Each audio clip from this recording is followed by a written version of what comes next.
Good evening. Signal number 1 is up in 20 areas across the country due to tropical depression Aghon. In its 5 p.m. bulletin on May 24, Pag-asa raised tropical cyclone wind signal number 1 over more areas in the country as tropical depression Aghon approaches.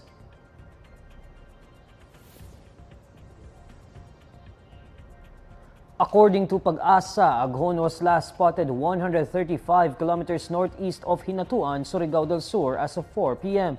Aghon continues to move west-northwestward over the sea east of Mindanao. It packs maximum sustained winds of 55 kilometers per hour and gustiness of up to 70 kilometers per hour.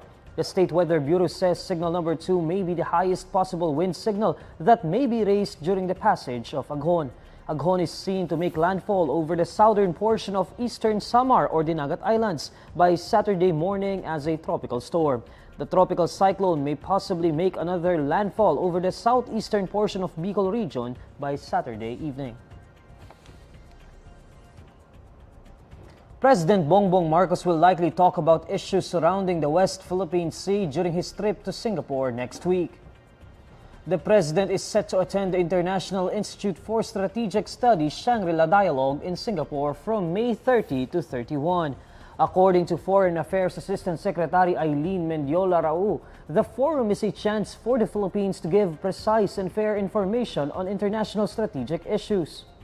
I presume for all meetings and as well as the speech of the president, his keynote address, this issue will be touched, but I do not wish to preempt the statements of the president.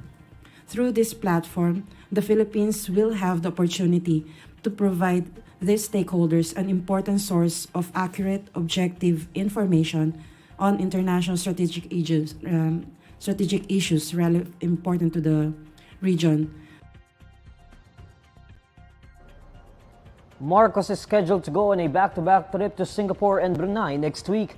The president will be attending the forum in Singapore upon the invitation of former Prime Minister Lee Hsien Loong. He will be in Brunei from May 28 to 29 for a state visit upon the invitation of Brunei's Sultan Hassan Al Bolkiah. Defense Secretary Gibo Teodoro calls roguish and irresponsible Beijing's anti-trespassing policy. During a speech at Philippine Navy headquarters in Manila, Teodoro says what the Philippines does to defend its exclusive economic zone is not a provocation. Instead, he considers China's new rule provocative because it encroaches on the West Philippine Sea, disregarding the Philippines' sovereign rights and the rights of other claimant countries in the Spratly Islands. The South China Morning Post earlier reported China's approval of a new policy authorizing its Coast Guard extensive powers to detain foreigners deemed illegally crossing its borders, even without trial. It will take effect on June 15. The report noted that the policy documents release coincided with the civilian-led convoy to Scarborough show. The Philippines has opened up a Coast Guard post in Batanes, the country's northernmost province, to boost security following China's military buildup near Taiwan over the past 2 years. According to National Security Advisor Eduardo Año, the outpost in Itbayat town will gather essential maritime data and intelligence. He adds this would enable the Philippine Coast Guard to respond effectively to threats such as illicit trade, trafficking, piracy, and foreign intrusions. It would likewise help the PCG regularly check the situation of local fishermen in the area. Año says the area around Itbayat, Batanes witnessed a military buildup as China responded to political developments between Taiwan and the United States. Itbayat is located around 150 kilometers south of Taiwan's south coast. Earlier this month, the PCG spotted 3 Chinese vessels, including a Chinese warship in the vicinity of Itbayat, Batanes, as Filipino and American troops held their annual military exercises in the province. In February, Defense Secretary Gibo Teodoro said he wanted the military to increase its presence in Batanes to fortify the country's defense posture in the north. Zambales fisherfolk detail their personal experiences of harassment and bullying by the China Coast Guard in Scarborough Shoal in the West Philippine Sea. During a public consultation and a joint hearing of the House Committees on National Defense and Security and West Philippine Sea, Fishermen from the municipalities of Masinloc and Santa Cruz in Zambales turned emotional as they lament how the China Coast Guard's presence in the area adversely affected their livelihood. Noli de los Santos, a fisher from Santa Cruz, stresses the need to be able to fish freely in his town. Tulungan nyo kami. Hindi naman po kami tamad na mangisda eh. Masipag po kami. Ang ayuda, parang banid lang yan. Proceed lang sa amin yan. Kinabukasan, wala na. 5,000, 2,000. So tusin kami mangisda, hindi namin kailangan yan. Kung malaya kaming mangisda sa sarili naming bayan. Malayang pangingisda lang po ang kailangan namin. Meanwhile, Leonardo Quaresma of the New Masinloc Fishermen Association confirms that the China Coast Guard fires water cannons at Filipino fishing boats in the shoal. He likewise says that even the livelihood of fisherfolk from nearby provinces of Pangasinan and Bataan were affected by China's intimidation in the West Philippine Sea. Nakaranas din po yung ilan nating mga kababayan na mula po sa Santa Cruz at mula sa bayan po ng Subic na water cannon sila noong 2014. Mayroon pong lumabas sa mga pahayagan na nangyari po sa ating mga mangisda. At noong 2018 naman po mayroon tayong kababayan na mangingisda mula po sa Subic na binangga yung likuran ng kanilang bangka at nawasak po ito. Marami po tayong kababayan na mula sa Subic na saksik po sa pangyayaring yan. Dito na po hinaharang yung ating mga mangisda, pinipigilan na pumasok doon sa loob ng lagon at ganon din po ay kinukuha yung magagandang huli ng ating mga mangisda at kanila pong kinukuha at kung ano yung kanilang hindi maibigan, yun na lamang po ang naiuwi ng ating mga mangisda. Presidential anti-poverty czar Larry Gadon accuses the Supreme Court of politicking after it found him guilty of gross misconduct. In a press conference, Gadon says the alleged politicking stemmed from a statement he made the day before the Supreme Court released its decision.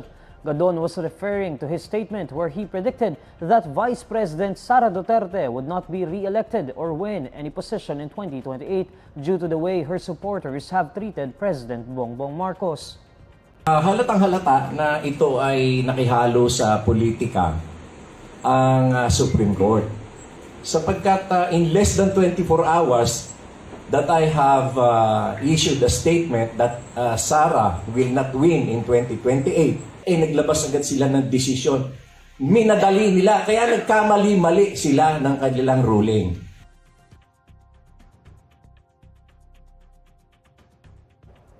Asked about the connection between his statement and the ruling, Gadon notes that Chief Justice Alexander Gesmundo was an appointee of former President Rodrigo Duterte and is also close with his daughter, Vice President Sara Duterte.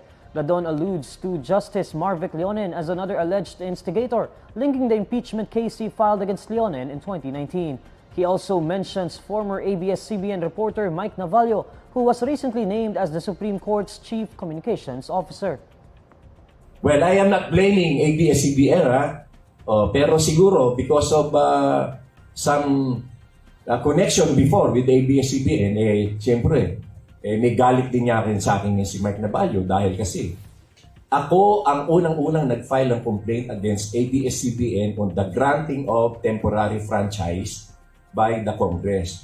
So, talagang ano yun, may na-violate din uli doon sa bagay na yan.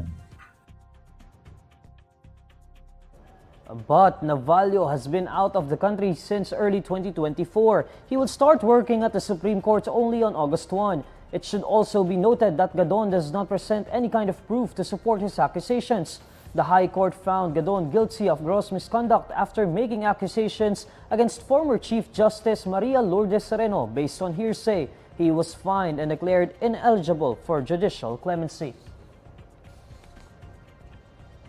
Senator Nancy Binay pokes fun at claims that the issue of Senator Bong Revilla's injured foot led to former Senate President Juan Miguel Zubiri's ouster. Binay is referring to Senator Bato de la Rosa's claim that Zubiri's decision to deny Revilla's request to join the session virtually initiated the leadership change in the Senate. For Binay, such a reason to oust Zubiri is weird. According to Binay, this would mark the first time that a foot has shown more kicking power than the powers that be, referring to the reason cited by Zubiri as to why he was ousted. Revilla is recovering from an Achilles tendon injury, but his participation in the Senate proceedings allegedly worsened it prompting him to ask that he be allowed to participate virtually.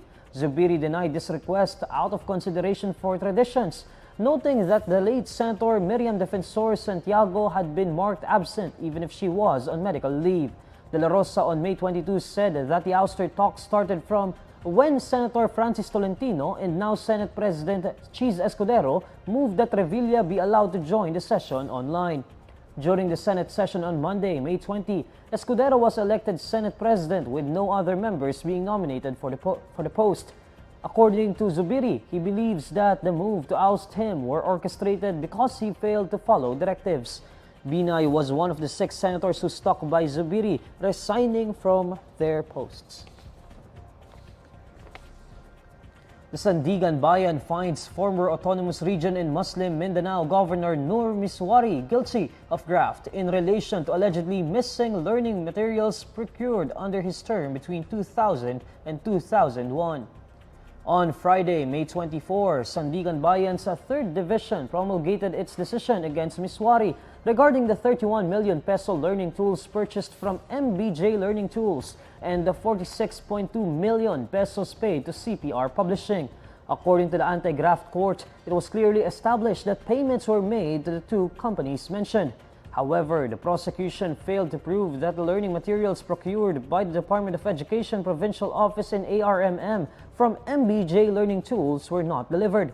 Nevertheless, Sandigan Bayan still decided to convict Misuari and 4 officials of DepEd ARMM because no bidding was conducted for both contracts. Sandigan Bayan says it was clear that there was canvassing but no bidding, which only shows that unwarranted benefits were given to the MBJ Learning Tools. For a case involving CPR Publishing, Sandigan Bayan says the prosecution was able to show that the company was not capable of supplying DepEd ARMM during that time. No public bidding was also conducted for the procurement from CPR Publishing, leading the court to be convinced that there was conspiracy among members of the DepEd office and the ARMM who were charged. Misuari was sentenced to a penalty of imprisonment of up to 6 years and one to a maximum of 8 years and is perpetually disqualified from holding public office for the case involving MBJ Learning Tools. In addition, Misuari was also given the separate penalty of 6 years and 1 day imprisonment up to 8 years, along with perpetual disqualification to hold public office for the contract with CPR Publishing. Here's the latest roundup of today's top stories. Signal number 1 up in 20 areas as Tropical Depression Aghon moves towards the eastern part of the country. West Philippine Sea Monitor says world's largest China Coast Guard ship conducts an intrusive patrol in Scarborough Shoal. And anti-poverty czar Larry Gadon accuses the Supreme Court of politicking after it found him guilty of gross misconduct. These are the stories you need to know today. I'm Neil Mercado. Follow INQUIRER.net on Facebook, X, YouTube, TikTok, Instagram, and Reddit. For more stories, visit INQUIRER.net. Good evening.